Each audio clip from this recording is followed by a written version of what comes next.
Good morning students.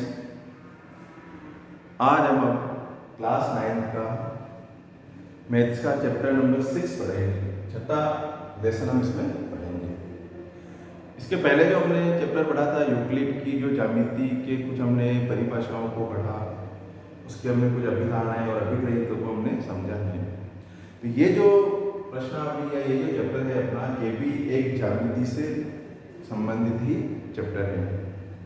तो इसमें हम अलग अलग जैसे कि कोणों के बारे में, कोणों की तुलना करना, रेखाओं के बारे में पढ़ेंगे। तो ज्यामिति से संबंधित जो भी जानकारी है हम इसमें पढ़ेंगे।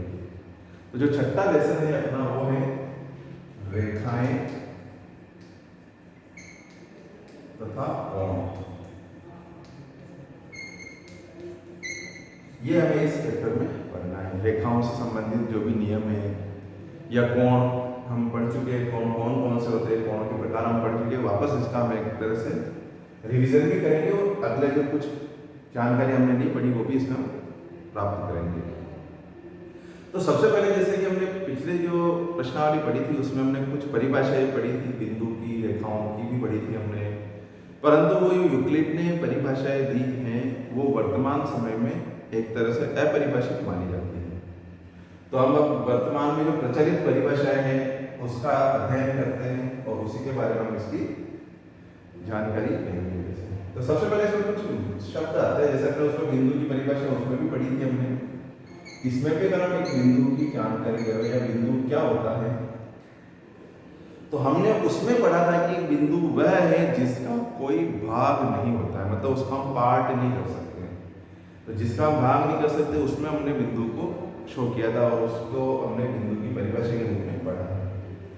परंतु अब हम जो पढ़ेंगे इसमें ये होता है कि बिंदु एक तरह से एक संकेत होता है, कुल मिला के एक चिन्ह को हम बिंदु कह सकते हैं, एक पॉइंट जिसको हम कहते हैं इंग्लिश में। कि कहीं पे भी हम लोग कोई मान लो जैसे पेन, पेंसिल या चौक की नोक से जैसा यहाँ थोड़ा दबाने से जो ये साइन बनता है, जो चिन्ह बनता है, इसी को हम बिंदु कहते हैं। अब बिंदु का मतलब होता है कि एक तरह से इसको हम चिन्ह कह सकते हैं, एक संकेत है, किसी को दर्शाने का काम करता है। तो बिंदु भी एक संकेत मात्र है और ये संकेत मात्र है। इसमें कंडीशन ये होती है कि इसका न तो कोई आकार होता है और इसका कोई माप भी नहीं होता है। मतलब आकार भी हमें नहीं कह सकते भी ये आकार त्रिभुज है, चतुर्भुजाकार है, वृत्ताकार है, ये आकार भी नहीं होता है इसका और एक कोई माप भी नहीं होता है। मतलब इसकी लंबाई, चौड़ाई, ऊंचाई, क्षेत्रफल, आयतन कुछ नहीं होता है। तो बिंदु केवल एक संकेत मात्र है जिसका कोई आकार और माप दोनों ही नहीं होते, उसको हम कहते हैं बिंदु। तो अब आपको ये याद रखना है कि जब भी आप लोग बिंदु की परिभाषा पूछे तो हम बिंदु को यही लिखेंगे, ऐसी यह एक संकेत होता है, ये एक संकेत मात्र होता है जिसका कोई आकार और माप नहीं होता। अब इसके बाद जैसे हम बिंदु की बात पढ़ते हैं रेखाएं या रेखा। रेखा जैसे सरल रेखा भी होती है, वक्र में भी बना सकते हैं हम। तो जो सरल रेखा के बारे में हम पढ़ते हैं कि रेखा का मतलब होता है जैसे मान लीजिए कोई दो बिंदु हमने लगा दिया। अब इन दोनों बिंदुओं से गुजरने वाली जो सीधी आकृति होती है उसको हम रेखा कहते हैं। इन दोनों बिंदुओं से गुजरने वाली जो सीधी आकृति होगी वो है रेखा कहलाएगी। ये रेखा होगी, दो बिंदुओं से गुजरने वाली सीधी आकृति को हम रेखा कहते हैं। सरल रेखा इसको हम कहेंगे अब कि जो सरल रेखा मतलब सीधी रेखा है इसलिए सरल रेखा कहलाती है। अब रेखा के जैसे हमने दोनों तरफ ये तीर के चिन्ह बनाए, एरो बनाए हमने, इसका मतलब होता है कि किसी भी रेखा को हम दोनों दिशाओं में अनंत दूरी तक बढ़ा सकते हैं। मतलब रेखा की कोई निश्चित माप नहीं है, हमने रेखा बनाई तो रेखा को अनंत दूरी तक दोनों तरफ बढ़ा सकते हैं। तो ये एक तरह से दोनों तरफ बढ़ाई जा सकती है, इसलिए हम इसकी कोई लंबाई नहीं फिक्स कर सकते कि ये इस माप की रेखा है, क्योंकि हम इसको और आगे बढ़ा सकते हैं। अब इसके बाद हम पढ़ते हैं रेखाखंड। रेखाखंड नाम से हमें पता लग जाता है वैसे कि रेखाखंड क्या होता है कि किसी भी रेखा का खंड या भाग, उसी को हम कहते हैं रेखाखंड। पिछली प्रश्नावली में हमने रेखाखंड की परिभाषा पढ़ी थी, उसमें हमने लिखा था कि भाई एक बिंदु से प्रारंभ होती है और दूसरे बिंदु पे समाप्त हो जाती है, उसको हम रेखाखंड कहते हैं। तो इसमें हम यूँ लिख सकते हैं कि जैसे मान लो कोई सी पे हमने रेखा बनाई, अब इसका अगर हम कोई भाग ले लेते हैं, मतलब इस रेखा का कोई हिस्सा ले लेते हैं, भाग कर लेते हैं। जैसे यहाँ से यहाँ तक हम एक भाग ले रहे हैं, ये जो भाग होगा यहाँ पे हमने दोनों जगह बिंदु लगाए थे, इसको नाम दे देते हैं जैसे कि ये भी। तो ये जो हिस्सा है या ये जो भाग हमने बनाया इसको हम कहेंगे रेखाखंड। और इसमें ये कंडीशन होती है कि किसी भी रेखा का ऐसा भाग हम लेते हैं जिसके दोनों बिंदु अंत बिंदु होते हैं। अंत बिंदु का मतलब जहाँ पे वो रेखा समाप्त हो जाती है। जैसे दोनों तरफ तीर का चिन्ह नहीं लगाते, रेखाखंड हम जब बनाएंगे तो दोनों तरफ यहाँ बिंदु लगे होते हैं, इसको हम कहेंगे रेखाखंड। तो किसी रेखा का वह भाग जिसके दो अंत बिंदु होते हैं वो कहलाता है रेखाखंड। अब अंत बिंदु का मतलब इसकी निश्चित लंबाई होती है। किसी भी रेखाखंड की हम लंबाई को मापेंगे तो उसकी फिक्स लंबाई होगी, इसको हम अब दोनों तरफ बढ़ा नहीं सकते हैं। अब हम जब परीक्षा में अपने कोई सवाल आता है या कोई अपने रचना वाले सवाल करते हैं, त्रिभुज की रचना करनी है या चतुर्भुज की रचना करनी है, तो हमें उसमें भुजा की जो लंबाई दी जाती है, इसका मतलब भुजा जो होती है वो रेखाखंड होती है। ये आपने सवाल आता है कि आप किसी भी एक रेखाखंड की रचना कीजिए और उसका लंब समझे वजन करना है, तो हम रेखाखंड को माप कर बनाएंगे, क्योंकि रेखा की तो अनंत दूरी तक हम उसको बढ़ा सकते हैं। तो इसलिए जब भी रचना वाले सवाल आता है उसमें हम रेखाखंड की रचना करते हैं। और फिर अब इसका समझे वजन करना हो या इसके भी दोनों बिंदुओं पे कुछ कोण बनाने हो वो हमने बाद में रचना करेंगे, तो वो इसमें देखेंगे। तो इसके पश्चात आता है एक शब्द किरण। तो जैसे हमने पढ़ा कि रेखाखंड किसी रेखा का भाग होता है, इसके दो अंत बिंदु होते हैं।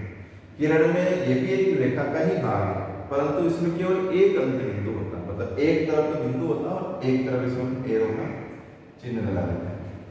इस आकृति को हम कहते हैं किरण। किसी रेखा का वह भाग जिसका एक अंत बिंदु होता है उसको हम किरण कहेंगे। अब इसको हम एक दिशा में अनंत दूरी तक बढ़ा सकते हैं। इधर तो ये फिक्स बिंदु हो गया अनंत बिंदु, इधर तो इसको हम नहीं बढ़ा सकते हैं, परंतु अब इसको इस साइड में आप अनंत दूरी तक बढ़ा सकते हो, तो इसको हम कहेंगे किरण। फिर नेक्स्ट इसके बाद ऐसे हम पढ़ते हैं कोण की परिभाषा। कोण किसे कहते हैं? कोण भी एक आकृति है जो हमने कई बार रचना करके बनाए भी हैं। कोणों को हम प्रकार से भी बनाते हैं, चांदे से माप के भी हम बनाते हैं। तो कोण की रचना करते हैं तो ये एक आकृति बनाते हैं। उसको अब इसकी परिभाषा हम अगर लिखना चाहें तो ये होती है कि जैसे मान लीजिए हमने पढ़ा है कि किरण एक अंत बिंदु होता है और एक दिशा में वो अनंत दूरी तक बढ़ा सकते हैं। तो कोण ये होता है कि किसी एक ही बिंदु से प्रारंभ होने वाली दो किरणों से जो आकृति बनती है उसको हम कोण कहेंगे। जैसे मान लीजिए अब ये किरण है, इस बिंदु से ये प्रारंभ होकर हमने ए बी बनाई, इसी बिंदु से अगर हम एक और किरण बना देते हैं तो एक बिंदु से प्रारंभ होने वाली दो किरणों से जो आकृति बनती है इसको हम कहेंगे कोण। तो कोण का मतलब एक ही बिंदु से प्रारंभ होने वाली दो किरणों से बनी हुई आकृति को हम कोण कहते हैं। अब जैसे ये कोण बनाया तो ये इसकी माप कहलाती है। जैसे कोई सा भी कोण बनाएंगे तो कोण मैंने आपको बताया कि चांदे से भी बना सकते हैं, हम प्रकाश से भी इसको बना सकते हैं। तो जब हम कोण बनाते हैं तो ये इसका माप होता है। यहाँ पर हम कहीं से भी मापेंगे तो वो एक चांदे से मापेंगे तो इसकी माप को हम याद कर सकते हैं। तो जब हम कोई भी कोण बनाते हैं तो कोण को मापने की जो इकाई होती है वो आपने पढ़ी हुई भी है कि हम कोण को मापते हैं। जैसे हम लंबाई मापते हैं तो मीटर में, सेंटीमीटर में, किलोमीटर में लेते हैं दूरी को। वजन लेते हैं तो तोलने का जो वजन होता है वो हम उसको भार जो होता है वो किलोग्राम में हो सकता है, ग्राम में हो सकता है, अलग अलग हो सकते हैं। तो जैसे कोण का मात्रक जो होता है जिसको हम मापते हैं उसकी इकाई को हम दो तरह से मापते हैं। कोण का मात्रक या कोण की माप जो होती है इकाई। ज्यादातर जो हम कोण बनाते हैं अभी तक हमने जो पढ़े हमने सारे कोण डिग्री में पढ़े हैं कि हम जैसे 40 डिग्री का कोण बनाना है, 50 डिग्री का कोण बनाना है। तो कोण के माप की जो इकाई होती है एक तो होती है डिग्री, जो हम अब तक पढ़ते हुए आ रहे हैं। और इसको दर्शाने के लिए इस प्रकार का हम ये जैसे सिंबल लगा देते हैं। जैसे 30 डिग्री है तो 30 लिखेंगे और ये इसका सिंबल हो जाएगा 30 डिग्री। तो कोण के जो माप की इकाई होती है वो डिग्री होती है। एक और इसका मात्रक हम अब जैसे हमने कई बार सवाल आ जाता है कि अपने को डिग्री जैसे रेडियन और डिग्री दो अलग अलग मात्रक होते हैं कोण के। तो डिग्री तो नॉर्मली हम तब तक पढ़ते हुए आ रहे हैं और रेडियन जो एक मात्रक है कोण को मापने का वो अपने कभी आप जब बड़ी क्लासों में पढ़ोगे 11th 12th में या पहले तो 9th में भी था ये जैसे सिलेबस में, इस साल इसको हटा दिया कि रेडियन जो है उसको डिग्री में कन्वर्ट करने वाले सवाल भी थे, डिग्री को रेडियन में। तो डिग्री के साथ कोण को मापने का एक और मात्रक है रेडियन। तो वो लास्ट ईयर का था, अब इस साल वापस हमने ये एनसीईआरटी की बुक के हिसाब से वो वापस हमने हटा दिया है। तो राजस्थान बोर्ड में पहले चलता था, वापस अब एनसीईआरटी सीबीएसई पैटर्न के सारे बुक से इसलिए रेडियन वापस अपने मात्रक चैप्टर में हटा दिया। इसलिए अपने को समझना है कि रेडियन का मतलब एक तरह से ये कोण को मापने की इकाई है। और जब हम रेडियन मापते हैं तो इसको यहाँ सी से शो करते हैं, जैसे छोटा सी लगा के उसमें जैसे मान लीजिए 30 रेडियन है, तो 30 यहाँ पे हम रेडियन उसको देखते हैं। तो कुल मिला के कोण को मापने की इकाई होती है, डिग्री भी होती है और रेडियन भी होती है। अब हम नॉर्मली अब डिग्री वाले कोण ही पढ़ेंगे तो सारे मापकर हम डिग्री के रूप में ही लेते हैं यहाँ पे। तो डिग्री और रेडियन दोनों कोण को मापने की इकाई है। अब जैसे हम इसमें पढ़ना अपने को कोणों के प्रकार पढ़ेंगे, अभी कोण कौन कौन से प्रकार के होते हैं। तो हम ये बहुत सारे जो हम पहले पढ़ चुके हैं, जैसे न्यून कोण, अधिक कोण, समकोण, ये सारी हमने जानकारी पहले प्राप्त कर रखी है। फिर भी हम इसमें एक बार को वापस समझ लेंगे कि कोणों के जो हम मापने के आधार पर जो कोण होते हैं वो कौन कौन से प्रकार के होते हैं। और तुलना जब हम करते हैं किसी की, तो कोणों की जो तुलना के आधार पर भी कोणों के प्रकार अलग अलग होते हैं। परंतु उसके पहले जैसे हमने अभी रेखाखंड और किरण की जो जानकारी ली है, इसी के साथ अब कुछ और रेखाओं के बारे में और पढ़ लेते हैं। जैसे प्रतिच्छेदी रेखाएं क्या होती हैं, संगामी रेखाएं क्या होती है। तो सबसे पहले हम प्रतिच्छेदी रेखाएं, संगामी रेखाएं या समांतर रेखाओं को ले लेते हैं, फिर हम कोण के प्रकार और उसकी अलग अलग जो भी मापने के आधार पर और तुलना के आधार पर हम कोण को लेते हैं। तो जैसे हमने रेखा का पढ़ लिया, रेखा एक आकृति होती है जो सीधी रेखा होती है, जो सरल रेखा कह सकते हैं हम जिसको, दो बिंदुओं से गुजरने वाली सीधी आकृति होती है। अब अगर हम पढ़े जैसे कि प्रतिच्छेदी रेखाएं,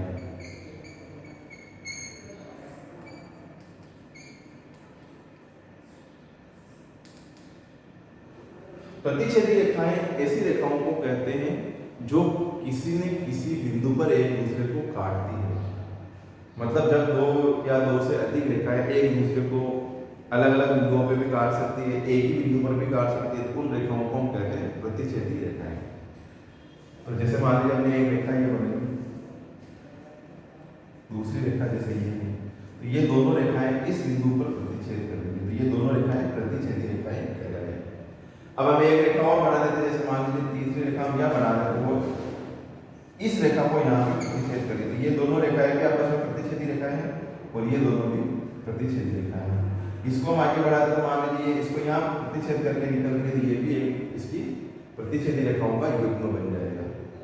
तो जब दो या दो से अधिक रेखाएं एक दूसरे को किसी बिंदु पर प्रतिच्छेद करती है तो उसको हम कहते हैं प्रतिच्छेदी रेखाएं। रेखाओं को दर्शाने के लिए जैसे हम कई बार अंग्रेजी की जो अल्फाबेट है उसका स्मॉल लेटर में उसको यूज करते हैं। जैसे ये रेखा हमने बनाई, तो इस रेखा को जैसे मान लो हम स्मॉल एल लिख सकते हैं, तो ये एल सीधी रेखा का एक नाम हो गया। जैसे मान लें ये दिया है हम ये एल रेखा हो गई, तो इनको शो करने के लिए हम अल्फाबेटिकली जो लेटर्स होते हैं उनके हम स्मॉल लेटर्स के रूप में इसको ले लेते हैं। या पूरी रेखा का नाम जैसे रेखा ए बी है, रेखा बी से भी हम लिख सकते हैं, या पी क्यू एक्स वाई जो भी हम उसको नाम देना चाहते हैं। तो प्रतिच्छेदी रेखाओं का मतलब होता है कि किसी भी बिंदु पर प्रतिच्छेद करती जो रेखाएं उनको हम प्रतिच्छेदी रेखाएं कहते हैं, या एक दूसरे को किसी न किसी बिंदु पर वो काटती है। और ये जिस बिंदु पर प्रतिच्छेद करती है, जिस बिंदु पर काटती है, वो उनका प्रतिच्छेद बिंदु कहलाता है। ऐसे ही और होता है संगामी रेखाएं। तो प्रतिच्छेदी रेखाओं में और संगामी रेखाओं में थोड़ा फर्क होता है। कई बार इसकी परिभाषा भी पूछी जाती है कि संगामी रेखाएं क्या होती हैं। जैसे तो अभी हमने जैसे इसमें देखा है कि प्रतिच्छेदी रेखाएं किसे कहते हैं, जब दो या दो से अधिक रेखाएं किसी भी बिंदु पर प्रतिच्छेद करती है तो वो प्रतिच्छेदी होती है। परंतु संगामी जब रेखाएं हम बनाते हैं तो सबसे पहली कंडीशन तो ये है कि संगामी रेखाओं के लिए कम से कम 3 रेखाओं का होना जरूरी है।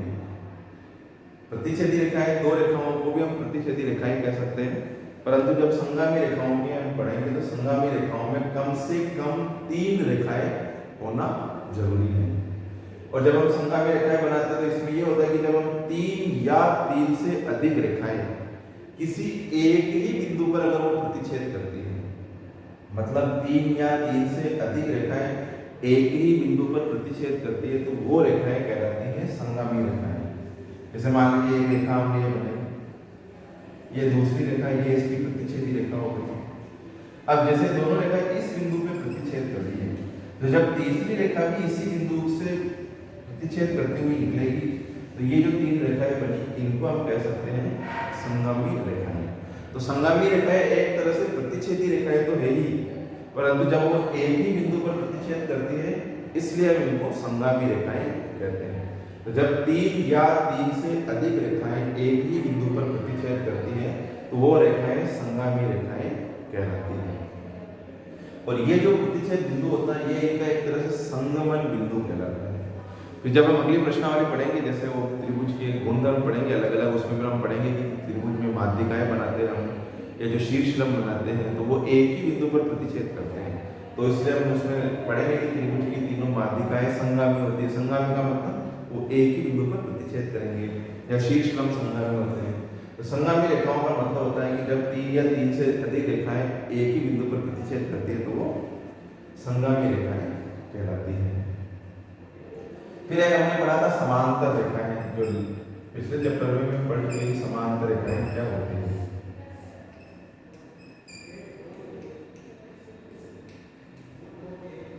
तो जब कोई हम रेखाओं के युग्म बनाते हैं अलग अलग, और जब ऐसी रेखाएं बनाते हैं जो एक दूसरे को अनंत दूरी तक बढ़ाने पर किसी भी बिंदु पर प्रतिच्छेद नहीं करती हैं तो वो रेखाएं कहलाती है समांतर रेखाएं। जैसे मान लीजिए दो रेखाएं अपनी समांतर रेखाएं बनेंगी, तो जब दो समांतर रेखाएं हम बनाते हैं तो ये एक दूसरे को अनंत दूरी तक बढ़ाने पर भी किसी भी बिंदु पर प्रतिच्छेद नहीं करती हैं, तो इन रेखाओं को हम कहेंगे समांतर रेखाएं। और समांतर रेखाओं की जिसे हम दर्शाने के लिए ये वाला सिंबल काम में होते हैं। दो रेखाएं अगर समांतर है तो उनके बीच में हम ये वाला चिन्ह लगाते हैं कि जैसे मान लीजिए ये रेखा है PQ और ये RS, तो PQ और RS अगर समांतर है तो हम लिख सकते हैं PQ समांतर RS। और जब दो रेखाएं समांतर होती है तो कई बार अपने को जैसे दिया हुआ नहीं होता है, परंतु कोई साइन ऐसा दे देते हैं कि अपने को पता लग जाता है कि ये दोनों रेखाएं समांतर हैं। तो जैसे मान लीजिए इसमें यूँ दो रेखाएं बना रखी है और अगर यहाँ पे इस तरह एरो के चिन्ह बने हुए रेखाओं के बीच में कहीं पे, तो अगर अपने को नहीं भी दिया हुआ है कि ये रेखा और ये रेखा समांतर, तो इन दोनों चिन्ह को देखकर हमें समझना है कि ये रेखाएं परस्पर समांतर होगी। तो जब दो रेखाएं समांतर होती है या तो हमें लिखा हुआ देते हैं, या अगर केवल चित्र बना रखा है, जैसे हम कभी कंपटीशन एग्जाम देते हैं तो वहाँ पे ऐसे डायग्राम बना दिया और इस प्रकार का जब हम एरो वहाँ पे बीच में लगा देते हैं, इसका मतलब ये दोनों रेखाएं क्या होगी, समांतर रेखाएं होती है। तो समांतर रेखाओं को दर्शाने के लिए ये साइन लगाते हैं, और कभी रेखाएं बनी हो तो इस प्रकार का वहाँ पे चिन्ह बना देते हैं। फिर इसके बाद हम पढ़ते हैं लंब रेखाएं। लंब रेखाएं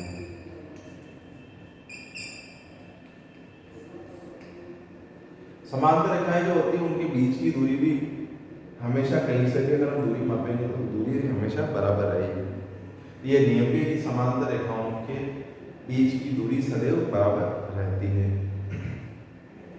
अब जो लंब रेखाएं होती है, लंब रेखाओं का मतलब होता है कि जब दो रेखाएं एक दूसरे को समकोण पर प्रतिच्छेद करती है, मतलब एक दूसरे का अगर वो 90 डिग्री के कोण पर काटती है, प्रतिच्छेद करती है या मिलती है, तो वो रेखाएं परस्पर लंब रेखाएं कहलाती है। जैसे मान लीजिए एक रेखा हमने ये बनाई और दूसरी रेखा इसको अगर समकोण पर काटती हुई निकल जाती है तो ये रेखाएं आपस में लंब रेखाएं कहलाएगी।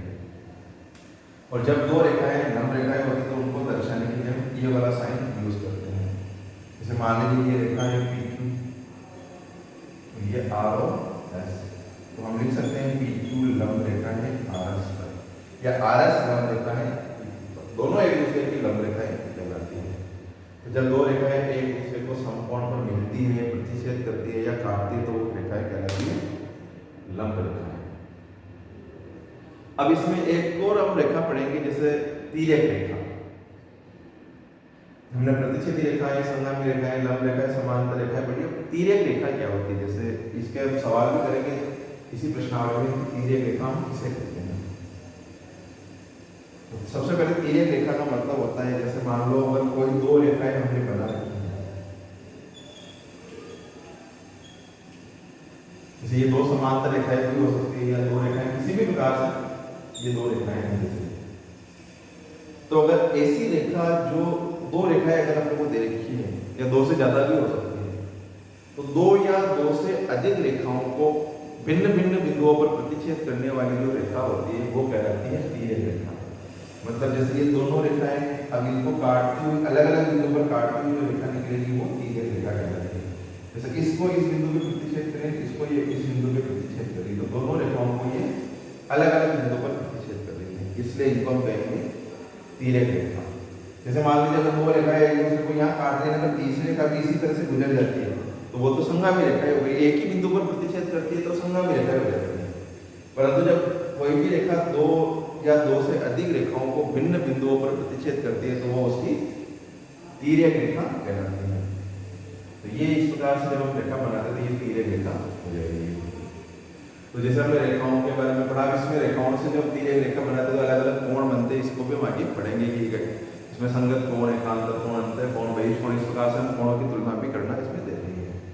तो सबसे पहले हम कोणों के प्रकार के बारे में पढ़ते हैं, कोण कौन से प्रकार के होते हैं, तुलना के आधार पर हम अलग अलग इनका अध्ययन करेंगे और माप के हिसाब से भी इनको अलग अलग करेंगे कोणों के प्रकार। तो जैसे हम कोणों के प्रकार में फर्स्ट नंबर पे लेते हैं माप के आधार पर।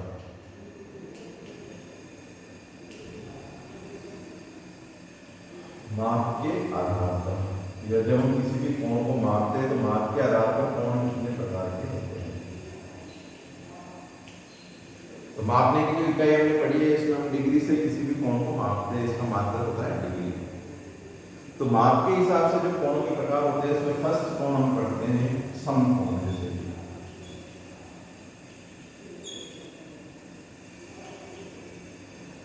समकोण का मतलब होता है कि जो हम कोण माप के बनाते हैं तो उसमें जो ऐसा कोण बनाते हैं जो फिक्स 90 डिग्री का हो, मतलब ऐसा कोण जिसकी माप 90 डिग्री हो उसको हम कहते हैं समकोण। और जैसे हम कोण के बारे में पढ़ रहे थे, किसी भी कोण को दर्शाने के लिए भी ये निशान काम में लेते हैं, ये चिन्ह लगाते हैं। अगर हम ये चिन्ह लगा हुआ है और इसके साथ कुछ भी जैसे वर्ड अल्फाबेट लिखा हुआ है, जैसे मान लो यहाँ ए लिखा हुआ है, तो इसको हम पढ़ेंगे कोण ए। तो कोण ए का मतलब इसकी जो माप होगी वो उसके बराबर आगे लिख देंगे। तो समकोण में क्या होता है कि जब कोई भी कोण हम बनाते हैं और अगर इस कोण की माप 90 डिग्री के बराबर हो उस कोण को हम कहते हैं समकोण। तो ऐसा कोण जो 90 डिग्री का हो उसको हम समकोण कहेंगे। इसे दूसरे नंबर पे हम पढ़ते हैं जैसे कि न्यून कोण।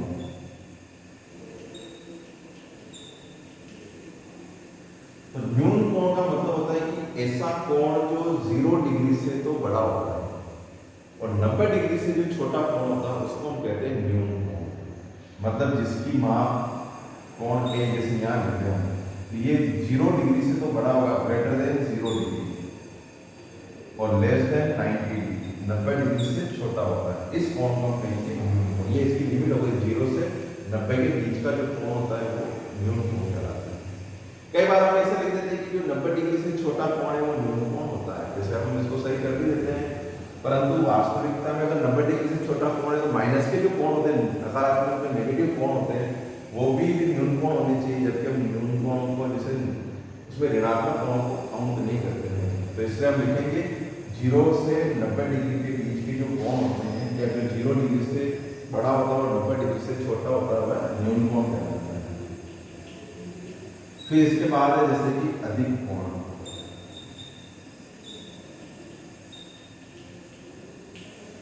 तो अधिक कोण का मतलब होता है कि ऐसा कोण जो 90 डिग्री से तो बड़ा हो, मतलब जिसकी माप 90 डिग्री से ज्यादा हो और 180 डिग्री से कम हो, इस कोण को हम कहते हैं अधिक कोण। तो इसकी जो लिमिट होती है वो 90 डिग्री से ज्यादा होता है कोण और 180 डिग्री से कम होता है। तो 90 डिग्री से बड़ा और 180 डिग्री से जो छोटा कोण होता है उसको हम कहते हैं अधिक कोण। अब इसके बाद है सरल कोण, या इसका एक और नाम है, इसको हम कहते हैं ऋजु कोण।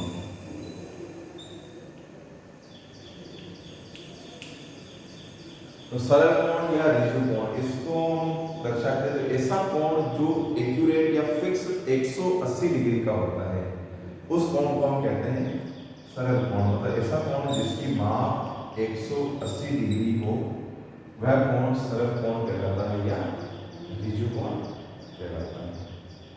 फिर इसके बाद अगर हम पढ़े सरल कोण के बाद एक और कोण आता है अपने प्रतिवर्ती कोण, या इसको हम बृहद कोण भी कहते हैं। तो प्रतिवर्ती कोण का मतलब होता है कि ऐसा कोण जो 180 डिग्री से तो बड़ा हो, मतलब जिसकी माप 180 डिग्री से ज्यादा हो और 360 डिग्री से कम हो, वो कोण कहलाता है प्रतिवर्ती कोण। मतलब ये 180 डिग्री से बड़ा होता है और 360 डिग्री से छोटा होता है। तो 180 डिग्री से बड़ा और 360 डिग्री से छोटा जो कोण होता है वो कहलाता है प्रतिवर्ती कोण। और जैसे ही कोणों को अगर हम बनाते हैं तो अगर कोई कोण जैसे यहाँ से हम बनाते हैं तो अधिक कोण जो बनेगा वो ये से समकोण अधिक कोण इस दिशा में बनेगा। चतुर्थांश के हिसाब से अगर हम देखें, हमने पढ़ा था चतुर्थांश ग्राफ में, तो 0 से 90 के बीच के कोण इस चतुर्थांश में होते हैं, 90 से 120 के 180 के बीच के सारे कोण इसमें आते हैं। इसी प्रकार से अगर हम पूरा चक्कर लगा के वापस यहाँ आ जाते हैं तो ये जो कोण बनता है वापस 360 डिग्री का राउंड होने पर 360 डिग्री का कोण बन जाता है। तो जब कोई भी कोण 360 डिग्री का बनता है जिसका मतलब वो एक पूर्ण चक्र हो गया है, तो इसको हम पूर्ण कोण भी कह सकते हैं। तो ये जो हमने माप के आधार पर कोणों के प्रकार पढ़े, समकोण, न्यूनकोण, अधिकोण जो भी है, ये इसके हमने तुलना की माप के हिसाब से। और अब हम कोणों को पढ़ते हैं तुलना के आधार पर। जब हम कोणों की तुलना करते हैं तो कौन कौन से कोण होते हैं, तो तुलना करने के लिए कम से कम 2 कोणों का होना जरूरी है, तभी हम उन कोणों की तुलना कर पाएंगे। तो सेकंड इसमें ले लेते हैं टॉपिक, तुलना के आधार पर जो कोण होते हैं वो कौन कौन से प्रकार के होते हैं।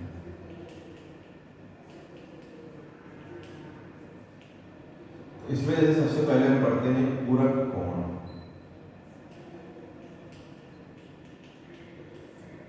जब हम 2 कोणों की तुलना करते हैं तो उनको मापने के हिसाब से हम उसको मापेंगे, उनका योग कर सकते हैं, अंतर ले सकते हैं, जो भी अन्य अलग अलग तरह से हम तुलना करते हैं, तो उनमें हमें कम से कम 2 कोणों की जरूरत पड़ती है। तो फर्स्ट हम पढ़ रहे हैं जैसे कि पूरक कोण। तो पूरक कोण का मतलब होता है कि जब किन्हीं 2 कोणों का योग अगर 2 कोणों का योग 90 डिग्री हो, मतलब अगर आप दोनों कोणों को माप के उनका योग करो और अगर उनका योग एक समकोण के बराबर आ जाता है, 90 डिग्री के बराबर आ जाता है, तो वो एक दूसरे के पूरक कोण कहलाते हैं। या यूं लिख सकते हैं इसको कि यदि किन्हीं 2 कोणों का योग 90 डिग्री हो तो वो एक दूसरे के पूरक कोण कहलाएंगे। अब जैसे मान लीजिए ऐसे सवाल पे आ जाते हैं कि आपको कोई एक कोण दे दिया और उसका आपको पूरक कोण ज्ञात करना है, तो पूरक कोण ज्ञात करने के लिए हम दूसरा कोण जो निकालना होगा या जो हमें ज्ञात करना है, तो हम उसको 90 डिग्री से दिए हुए कोण को माइनस करके ज्ञात कर लेते हैं। जैसे मान लीजिए आपको एक कोण दे रखा है ए बराबर दे दिया आपको 37 डिग्री, 37 डिग्री का ये कोण हमें दिया हुआ है और अब आपको इसका पूरा कोण ज्ञात करना है। तो 37 डिग्री का पूरा कोण ज्ञात करेंगे तो हम 90 में से 37 को घटा देंगे। तो ये दूसरा जो कोण मान लीजिए हम इसका बी ज्ञात करें पूरा कोण, तो 90 में से 37 माइनस कर देंगे, तो जो कोण आएगा वो आ जाएगा जैसे कि 53 डिग्री का पूरा कोण आ जाएगा। तो इन दोनों का योगफल 90 होता है, इसलिए अगर कोई एक कोण हमें दिया हुआ हो और अगर उसका पूरा कोण ज्ञात करना हो तो हम 90 डिग्री में से माइनस कर लेते हैं। अब इसमें एक नियम और है कि जब हम पूरा कोण की तुलना करते हैं तो अब जैसे कोई सा भी अगर हम पूरा कोणों का युग्म दे दें, युग्म इसका 2 कोण होंगे वो, तो दोनों पूरा कोण क्या होते हैं, सदैव न्यून कोण होते हैं। मतलब पूरा कोण का जैसे ये 37 है, ये 53 डिग्री, तो पूरा कोण के युग्म में दोनों कोण न्यून कोण होते हैं। फिर ऐसे हम पढ़ते हैं समपूरक कोण। समपूरक कोण, तो जैसे हमने पूरक कोणों की परिभाषा की वैसे समपूरक कोणों की होती है, बस फर्क ये है कि जब किन्हीं 2 कोणों का योग 180 डिग्री होता है तो उनको हम कहते हैं समपूरक कोण। इसमें योग 90 डिग्री होता है, इसमें योग 180 डिग्री होता है। यदि किन्हीं 2 कोणों का योग 180 डिग्री है तो वो एक दूसरे के समपूरक कोण कहलाते हैं। तो इसमें हम तुलना करेंगे तो इसमें दूसरा कोण ज्ञात करना हो तो हम 180 डिग्री से माइनस करके वो कोण ज्ञात करेंगे। अब जैसे हमने इसमें देखा है कि इसके दोनों पूरक कोण न्यून कोण होते हैं। इसमें जो समपूरक कोण होता है इसमें नियम है कि या तो दोनों संपूरक कोण समकोण हो सकते हैं, क्योंकि अगर एक कोण 90 डिग्री का है तो दूसरा कोण भी 90 डिग्री का आ जाएगा, तो या तो दोनों कोण समकोण होते हैं, और नहीं तो दूसरी कंडीशन ये है कि एक कोण न्यून कोण होगा और दूसरा कोण अधिक कोण होगा। जैसे मान लीजिए हमें कोण ए दे दिया 52 डिग्री, तो दूसरा इसका अगर हम पूरा संपूरक कोण ज्ञात करेंगे तो 180 में से अगर हम 52 घटाएंगे तो 180 माइनस 52, 10 में से 2 घटाना है 8, 7 में से 5 2, 128 डिग्री आ रहा है। तो अगर हम संपूरक कोणों के युग्म को देखेंगे तो एक कोण न्यून कोण होगा तो दूसरा कोण अधिक कोण होगा, और दूसरी कंडीशन हो सकती है कि या फिर दोनों ही कोण को समकोण हो सकते हैं। तो पूरक कोणों में दोनों न्यून कोण होते हैं, संपूरक में या तो दोनों समकोण होंगे या एक अधिक कोण होगा और एक न्यून कोण होगा। फिर हम इसी की तुलना के आधार पर और कोणों का अगर हम पढ़ते हैं तो इसमें एक और आता है अपने आसन्न कोण। आसन्न कोण, इसमें कई बार क्या होता है कंफ्यूजन होता है परिभाषा के हिसाब से। अगर हम तुलना करते हैं तो आसन्न कोण में कई बार हम गड़बड़ कर देते हैं, गलती हो जाती है इसमें। आसन्न कोण में भी कम से कम 2 कोणों को हम तुलना करेंगे तभी वो आसन्न कोण होंगे।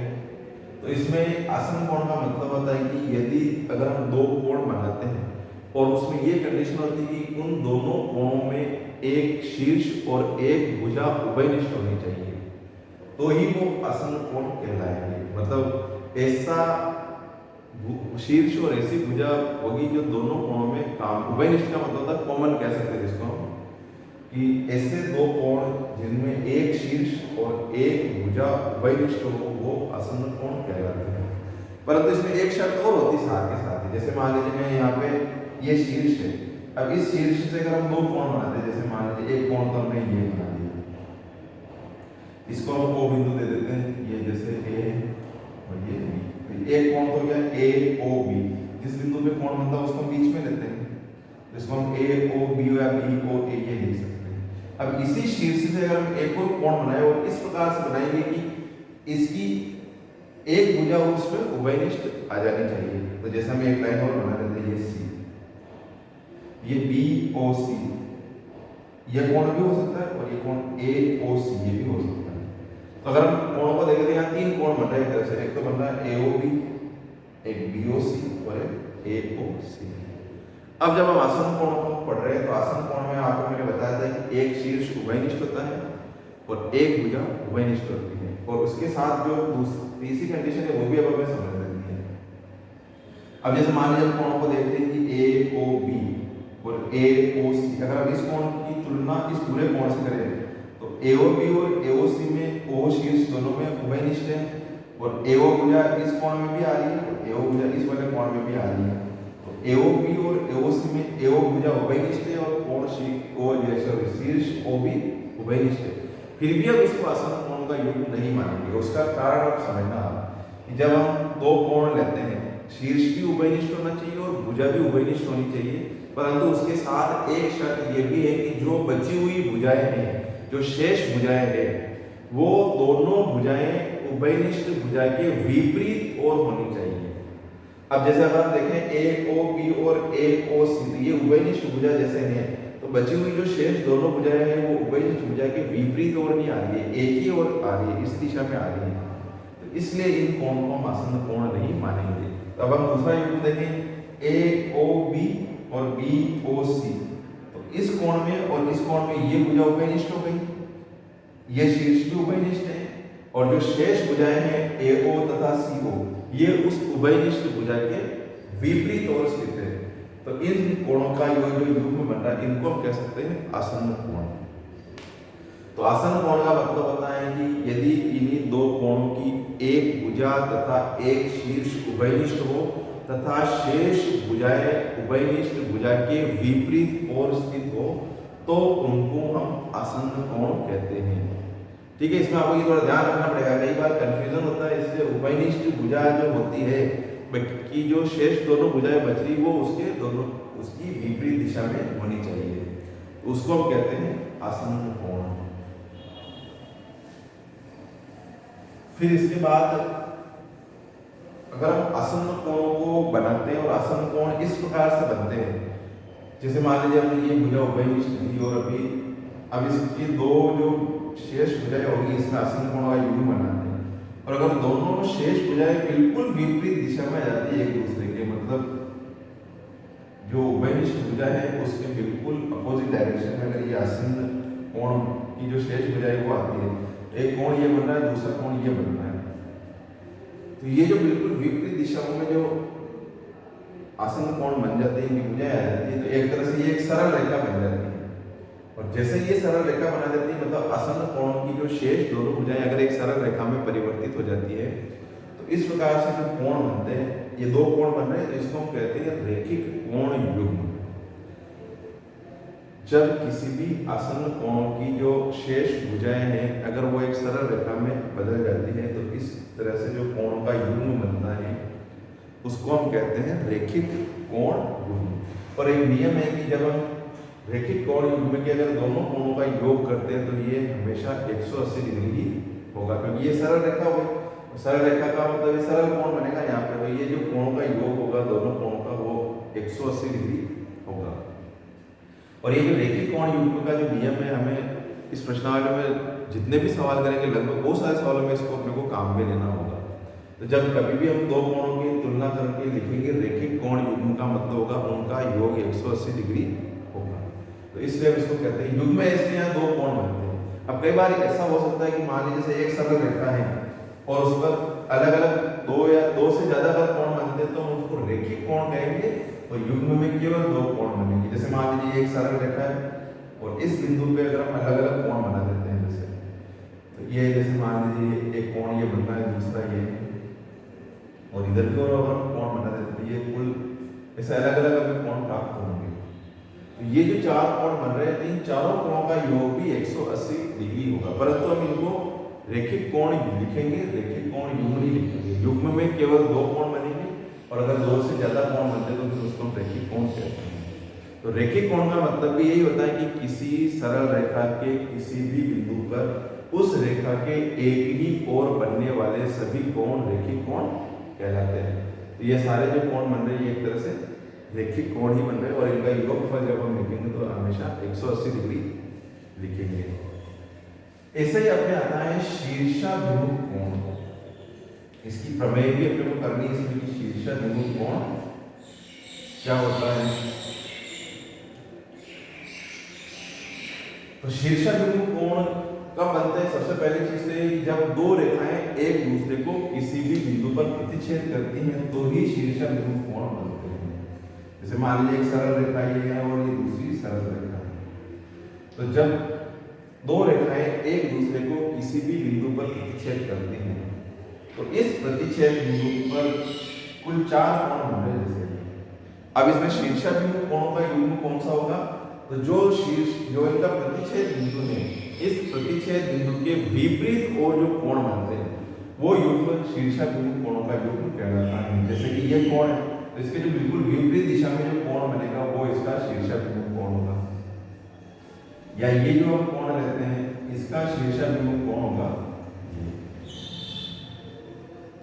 तो जब दो रेखाएं एक दूसरे को किसी बिंदु पर प्रतिच्छेद करती है तो प्रतिच्छेद बिंदु के विपरीत ओर बनने वाले कोण को हम शीर्षाभिमुख कोण कहते हैं।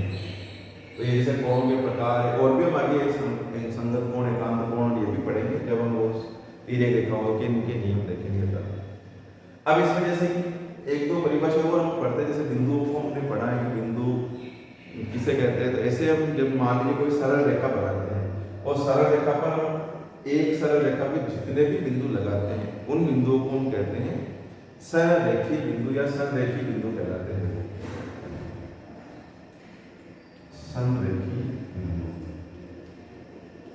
संरेखीय बिंदु का मतलब होता है कि एक ही रेखा पर स्थित जो बिंदु होते हैं वो संरेखीय बिंदु कहलाते हैं। जैसे हमने ग्राफ वाली प्रश्नावली पढ़ी थी, चौथी प्रश्नावली में हमने किसी रेखा के समीकरण से अलग अलग निर्देशांक निकाल के फिर हमने उन बिंदुओं को मिलाया था तो हमें एक ही रेखा पर प्राप्त होते हैं।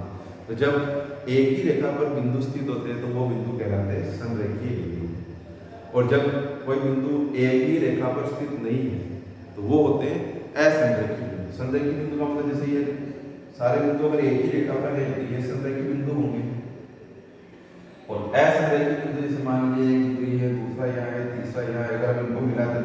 प्रकार से मिलेंगे। ये तीनों बिंदु एक ही रेखा पर स्थित नहीं है, इसलिए इनको हम असंरेखित बिंदु कहते हैं।